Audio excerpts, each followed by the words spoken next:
Arabic sources describe Viking slave caravans reaching Baghdad, where fair-skinned women from the north were treated as exotic luxuries. The market was lucrative, and the Vikings supplied it with ruthless efficiency. Ship manifests carved in runes list human cargo, alongside furs and amber. 20 women per vessel was considered a standard load.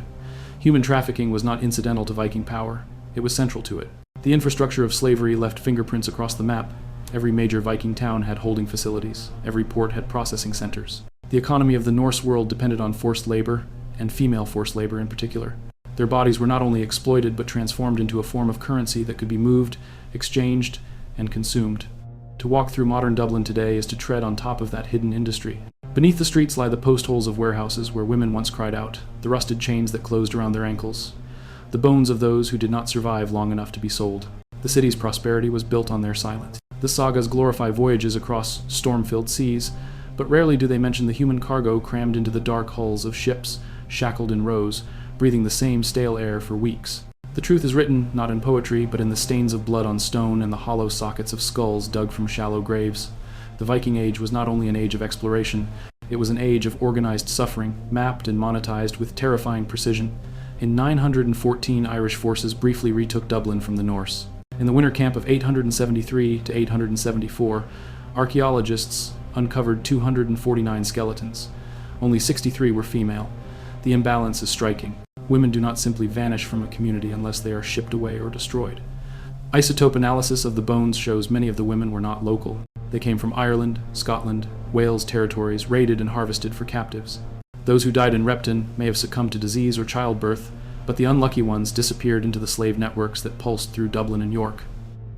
To the Vikings, children of mixed blood were not blessings, they were liabilities. Killing them was not done in rage or passion, but in procedure, like cutting a flawed piece from a herd. The bones show practice, efficiency, repetition. This was not improvisation, it was policy.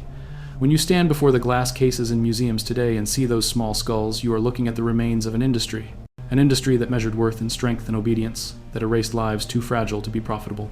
And every mother who held her infant in the shadow of a longhouse fire knew how quickly that tiny heartbeat could be silenced.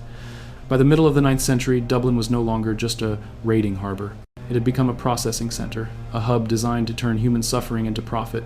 Ships arrived every week, carrying fresh captives. Women and children were marched from the shore into warehouses where they were sorted like merchandise.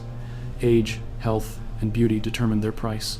A young woman in her prime might fetch the highest silver. An older captive or one injured in the raid was worth less. Some were destined for nearby Norse settlements as breeding stock. Others were shipped east, down the Russian rivers, toward the wealthy Islamic markets of Baghdad. Archaeology confirms the scale. Dendrochronology of Dublin's wharf posts shows continuous rebuilding from 841 through 970, each expansion a response to the growing volume of human cargo. Stone foundations reveal drainage channels designed not for rain but for the waste of hundreds of people held at once. These were not temporary pens, they were long-term storage for living bodies. The annals celebrate liberation but leave unspoken what the victors discovered outside the city walls. Excavations in recent years uncovered rows of pits cut into the earth, each one stone-lined and measured with chilling precision. 6 feet deep, 3 feet wide, too narrow to lie down, too shallow to stand. Inside them lay the skeletons of women. The trauma on their bones reveals the method. Legs broken to prevent escape, arms fractured to stop self-harm. They were kept alive inside these pits, forced to crouch, their bodies slowly failing from thirst and exposure. Some survived for days, others for weeks. Soil analysis shows decomposition stretched across time, proving these burials were not swift. They were prolonged deaths, deaths meant to be watched. Viking law codes describe this punishment. A slave who injured or resisted her master could be sentenced to burial alive. But this was not quick burial. The pits allowed air to reach the victim so that death would take as long as possible. Sometimes sharp stones lined the bottom. Sometimes water seeped in to keep the body cold and exhausted. The purpose was not only death, it was suffering as spectacle. Other captives were forced to watch, their terror a lesson. Resistance meant not the blade, but the pit. In this way, cruelty became control, and control ensured obedience. Archaeological evidence ties these execution pits to the slave trade itself. The monastery at Clonmacnoise fell in 845 to the fleet of a Viking warlord named Thorgils. 43 monks died defending the altar. The chronicler wrote about the slaughter of holy men, but his quill stopped when it came to the women. Their silence is not an accident, it is an erasure. Yet the ground itself has preserved the missing lines of that story.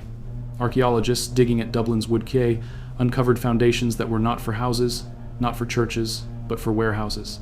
Their stone drains were not designed for rainwater, they were designed for human waste. Shackles of iron were discovered there, some forged for women's wrists, some tiny enough to fit a child's ankle. Dublin was not simply a trading post for furs and silver, it was a market of flesh. Captured wives had value, not as people but as inventory. A young woman might fetch 20 silver pieces, a mother 15, an injured woman 10. These prices are not guesses, they are carved into stone, receipts left in Schleswig, in runic inscriptions that treat human lives as easily as livestock. Imagine a slab of granite listing not grain or cattle but women, their worth tallied for trade.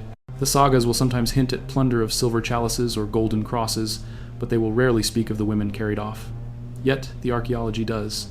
Soil samples near monastic sites contain traces of blood in layers that match the years of raids. In the bogs, bodies have been pulled from the earth, women whose bones tell of blows struck after surrender, ribs fractured by beatings, skulls cracked from behind. To be sold in Dublin was, in a terrible way, the better fate. It meant survival. For some captives, there was no auction block. Their story ended in the longhouse fires, or in shallow graves beside the raiding ships. Being forced into a chain, branded as inventory, and dragged to market was the closest thing to mercy. Dublin thrived on this trade. Week after week, ships unloaded new cargo, people sorted by age, by health, by beauty. The city grew wealthy while women's lives vanished into its stone drains. The echoes of their footsteps are gone, but the iron rings remain, mute evidence of a commerce that made the suffering of women the engine of an empire. In 862, the settlement at Portmerrick fell to a Viking raid. The Irish annals dutifully record 47 warriors killed. Then, the ink goes silent.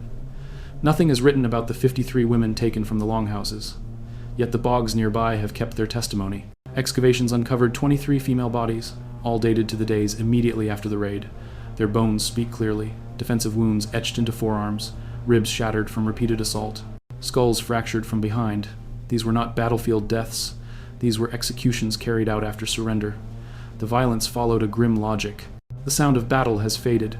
The crash of iron on shields, the roar of men charging, the scream of horses, all of it dissolves into silence. You stand in the wreckage of a village where the fight has already been decided. The warriors who fell lie motionless, their blood soaking into the dirt. For them, the torment is over.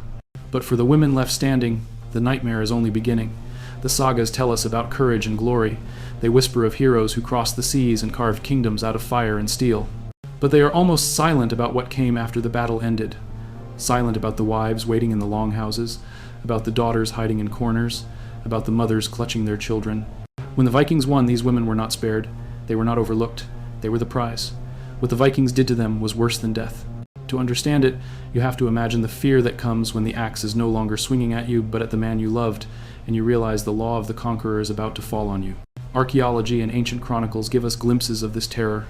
Chains buried in the mud of Dublin, shackles sized for a child's ankle, stones stained with the iron of blood where women were claimed as property. The story you are about to hear is not one the sagas wanted to preserve. It is a story written in bones, carved in runes, whispered by soil samples and grave pits. It is not about the Viking hero. It is about the Viking victim.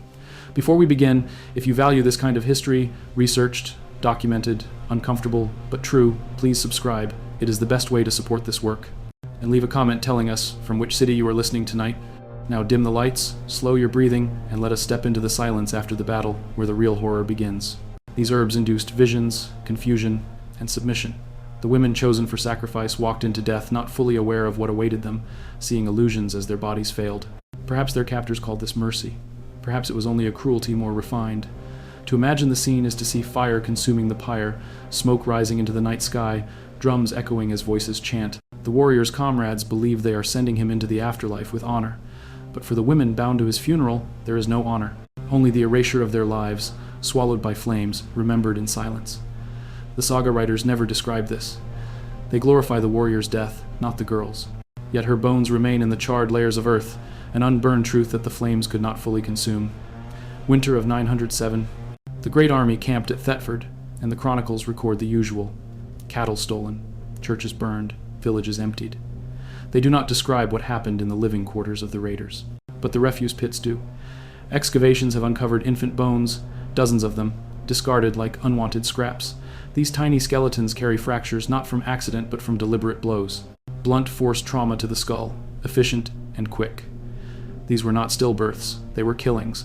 The children were the offspring of forced unions between Viking men and captive women, evidence of rape embodied in flesh, evidence the war bands did not want to carry forward. Viking law was clear about such children. If the mother was a slave, the child was a slave. If the mother was property, the child was property. And if the child could not work, the child died. It was simple economics in the cruelest sense.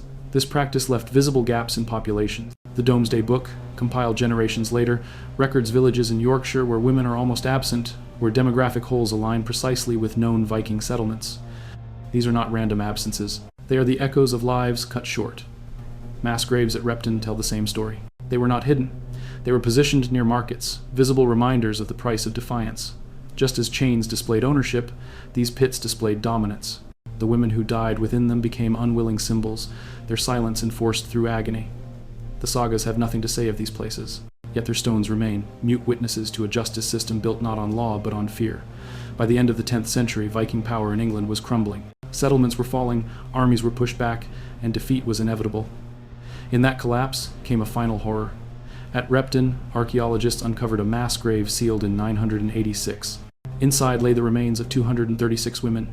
All showed signs of systematic execution.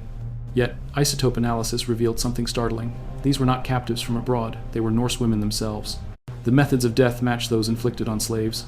Blunt force trauma, strangulation, poisoning. Fathers killed daughters, husbands killed wives. The logic was merciless.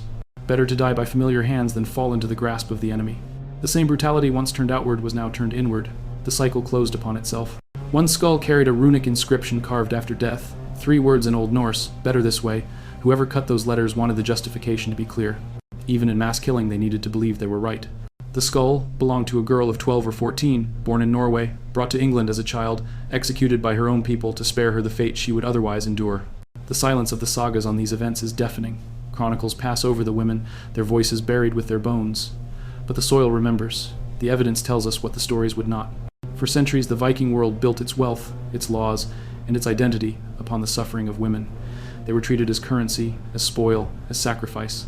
And when defeat came, even their own families believed death was the only protection they could offer.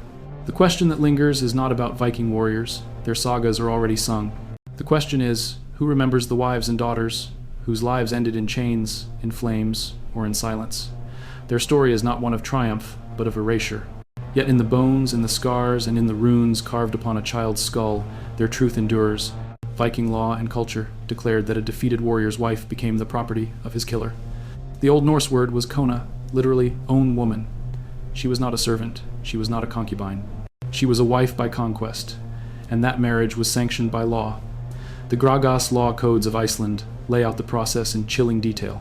Within 3 days of capture, the warrior had to declare his ownership in front of witnesses.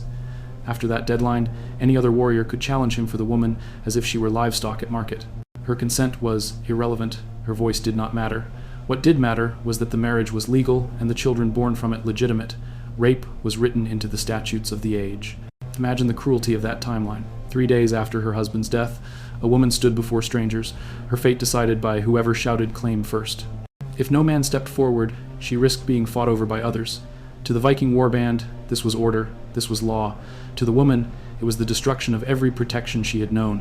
For many captives, the law was worse than the sword. The battles ended quickly. The aftermath stretched for years, binding them into unions they never chose. It was a system that turned marriage into a weapon and made survival itself, another form of defeat. In 878, the monastery at Bangor was destroyed by a Norman Viking force. The annals record its fall and then lapse into silence about what followed. Yet the ground beneath the ruins preserves the truth.